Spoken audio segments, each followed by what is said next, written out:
Shalom Bapak Ibu, Saudara-saudari yang diberkati Tuhan. Puji Tuhan kembali lagi bersama saya di Bible Bee Channel. Hari ini saya mau membagikan sebuah video kesaksian seorang murtadin, yaitu seorang bapak yang dulunya dari kecil dia sudah ditanamkan untuk membenci orang Kristen. Ia tidak boleh bermain dengan orang Kristen, bahkan mereka mengolok-olok orang Kristen dan mengatakan bahwa orang Kristen itu kafir. Tapi pada akhirnya dia mengalami perjumpaan secara pribadi dengan Tuhan dan menerima Tuhan Yesus sebagai Tuhan dan Juru Selamat dalam kehidupannya. Dan dia juga dulunya diajarkan oleh orang tuanya, dia harus belajar Al-Quran. Bahkan di usianya yang masih kecil, dia sudah menghafal Al-Quran. Tapi dia tidak mengerti apa yang dia baca.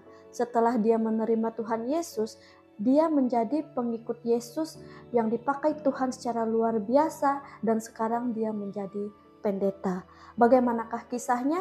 Mari kita menyaksikan bersama-sama video berikut ini. Sejahtera bagi kita semua, ya. Perkenalkan, nama saya adalah Muhammad Riki Setiawan. Itu nama lahir saya. Ketika saya percaya Tuhan, seorang pendeta yang membaptis saya, dia memberi nama tambahan, yaitu Yeremia, ya. Jadi Muhammad Yeremia Riki Setiawan.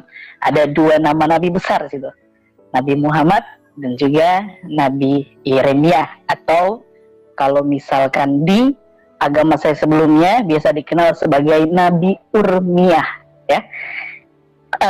Jadi awal mula kalau mau cerita soal kesaksian saya ini dilahirkan dari keluarga Muslim, ya, dari keluarga Muslim yang radikal. Saya adalah putra ketiga dari Bapak Ahmad Yani dan ibu saya Suyanti. Jadi nama orang tua saya Ahmad Yani dan ibu saya Suyanti. Saya dibesarkan, ya, dididik dengan agama yang sangat sangat keras yang mendidik saya, yaitu agama Islam, saudara yang terkasih dalam Tuhan. Jadi saya itu waktu masih kecil, orang tua saya itu memang didik saya habis-habisan. Saya dididik, saya harus jadi Islam. Saya bahkan orang tua saya waktu saya masih TK, saya itu sudah dimasukkan di TPQ, Taman Pendidikan Quran, ya, atau TPA, Taman Pendidikan Al-Quran. Saya SD di Lampung, di Tulang Bawang. TPA yang saya ikut pendidikan, tempat pendidikan Al-Quran itu ada di daerah Tugu Kuning namanya, di bagian Tulang Bawang, Unit 2. Nah, saya dididik sangat keras sama orang tua saya. Orang tua saya bilang, kamu nggak boleh pegang Alkitab, karena Alkitab itu haram, katanya, ya, kata orang tua saya itu. Kamu tidak boleh berteman dengan orang-orang Kristen, karena orang-orang Kristen itu kafir. Orang-orang Kristen itu orang-orang yang tersesat, ya. Sehingga sejak kecil saya sudah didoktrin, tidak boleh berteman orang Kristen, tidak boleh menjawab Islam dari orang Kristen, bahkan tidak boleh memegang Alkitab orang Kristen.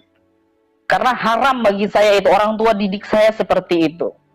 Sampai saya SD, saya masih kelas 2 SD, saya sudah hafal Al-Quran. Karena memang setiap hari saya dididik. Saya sekolah, sorenya saya harus menempuh pendidikan di TPQ, di Unit 2 di Tulang Bawang. Sampai malam saya belajar tentang Islam. Itu saya masih kecil. Sehingga kelas 3 SD saya sudah hafal Al-Quran, ya. Kelas 2 SD saya sudah bisa membaca Al-Quran. Kelas 3, begitu naik kelas 3, nah, saya masih ingat orang tua saya kasih hadiah sama saya. Ketika saya kelas 3, saya sudah bisa hafal yang namanya Al-Quran, ya. Tapi seiring saya berjalan, pertumbuhan saya masih anak-anak, saya hafal Quran, tapi saya nggak paham. Saya nggak paham apa itu Islam. Saya nggak paham apa itu Muhammad. Saya nggak paham. Karena yang ditekankan, didoktrin kepada saya adalah menghafal. Jadi saya harus hafal bacaan-bacaan sholat, saya harus hafal Al-Quran, saya harus hafal doa-doa, doa kepada orang tua, doa tidur, ya. Bahkan doa masuk WC, doa masuk rumah, itu saya disuruh menghafal sama orang tua saya. Sampai yang luar biasanya, seperti saya katakan tadi, sejak kecil itu saya dididik habis-habisan. Saya tidak pernah punya sejarah waktu masih SD itu berteman dengan orang Kristen, tidak. Saya benci mereka karena orang tua saya tanamkan doktrin seperti itu, ya. Jadi itulah, makanya saya selalu katakan kepada jemaat yang saya layani sekarang, karena saya adalah seorang pendeta, saya katakan kecintaan terhadap agama kita atau doktrin atau pengajaran itu harus ditanamkan kepada anak-anak kita sejak dini.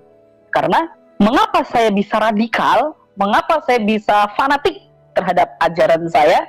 Karena dari kecil itu sudah ditanamkan hal-hal kepercayaan terhadap Al-Quran. Puji Tuhan, kita sudah mendengarkan kesaksian yang sangat luar biasa.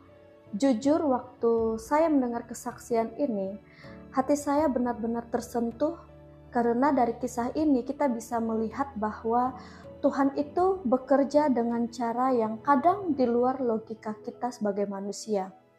Bayangkan, seseorang yang sejak kecil diajarkan untuk membenci orang Kristen, bahkan dijauhkan dan juga ditutup dari pergaulan, justru akhirnya dijumpai Tuhan secara pribadi.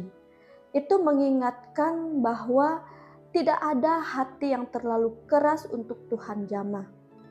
Mari saya mengajak kita semua untuk membaca satu ayat firman Tuhan dari 2 Korintus pasal 5 ayat 17 yang berbunyi demikian.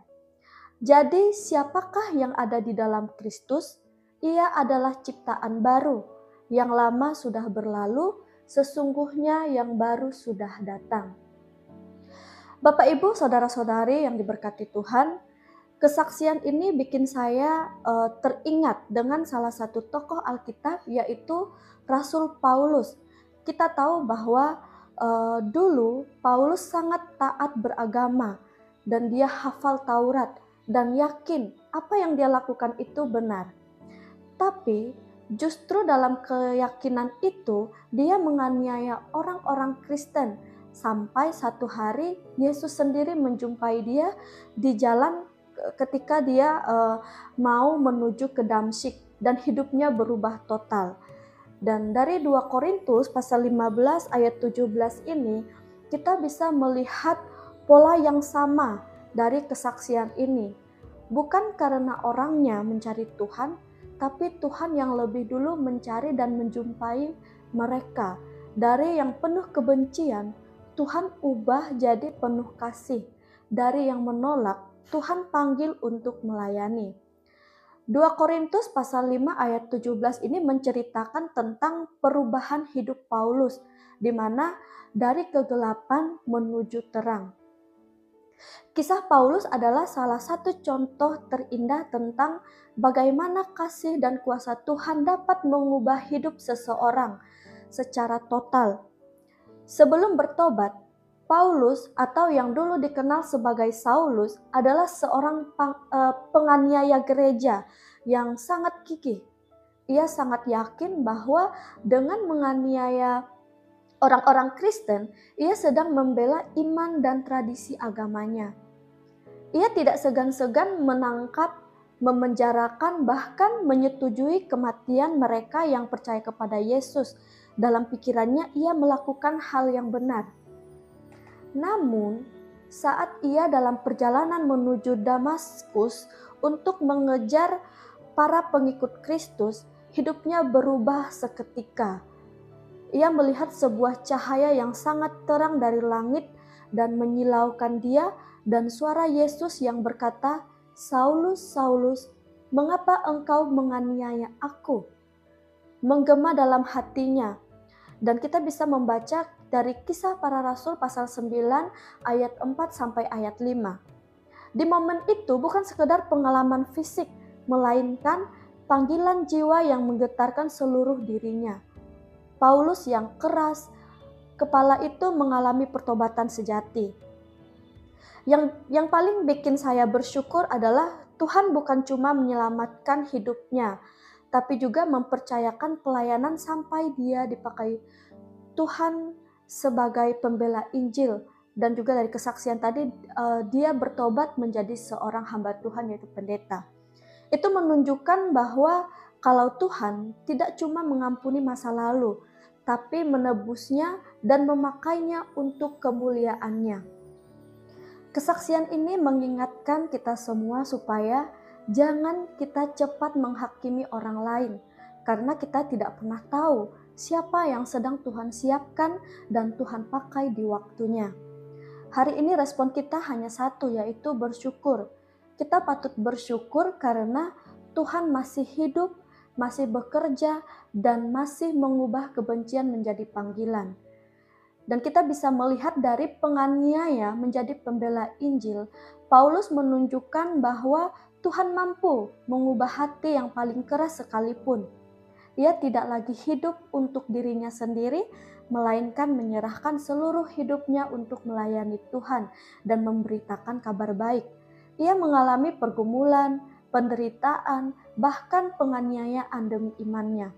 Tetapi ia tetap setia karena mengetahui bahwa dirinya adalah ciptaan baru dalam Kristus. Saudaraku yang diberkati Tuhan, kisah Paulus dan kesaksian ini mengingatkan kita bahwa tidak ada masa lalu yang terlalu gelap untuk disingkirkan oleh terang Kristus.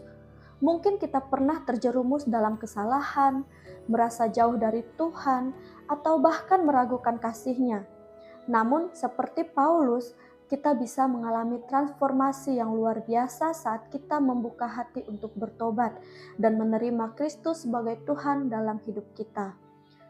Firman Tuhan di 2 Korintus pasal 5 ayat 17 ini memberi harapan yang besar ketika kita berada di dalam Kristus.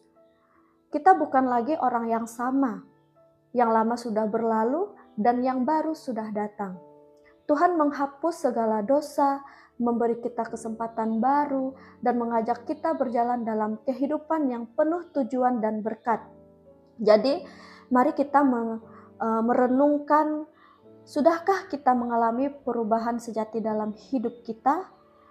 Apakah kita sudah menyerahkan segala sesuatu sepenuhnya kepada Tuhan dan membiarkan Dia mengubah hati kita? Jika belum, hari ini adalah waktunya yang tepat untuk kita semua membuka diri dan mengalami kasih Tuhan yang mengubahkan. Kiranya kesaksian ini menjadi berkat bagi kita semua. Terima kasih Bapak Ibu, saudara-saudari yang telah meluangkan waktu untuk mendengarkan renungan hari ini. Semoga firman Tuhan melalui kisah Paulus dan kesaksian ini menjadi berkat dan penguat iman dalam kehidupan kita semua. Apabila Bapak Ibu, saudara-saudari merasakan manfaat dari konten ini, saya sangat mengharapkan dukungan Bapak Ibu, saudara-saudari dengan cara berlangganan, yaitu subscribe, like, dan juga komen, serta membagikan kepada rekan, keluarga untuk mendukung channel ini. Karena dukungan dari Bapak Ibu, saudara-saudari sangat berarti bagi Bible Bee Channel untuk terus melayani dan menyebarkan kasih Tuhan. Semoga Tuhan senantiasa memberkati dan menyertai setiap langkah Bapak Ibu, saudara-saudari sekalian. Tuhan Yesus memberkati. Shalom.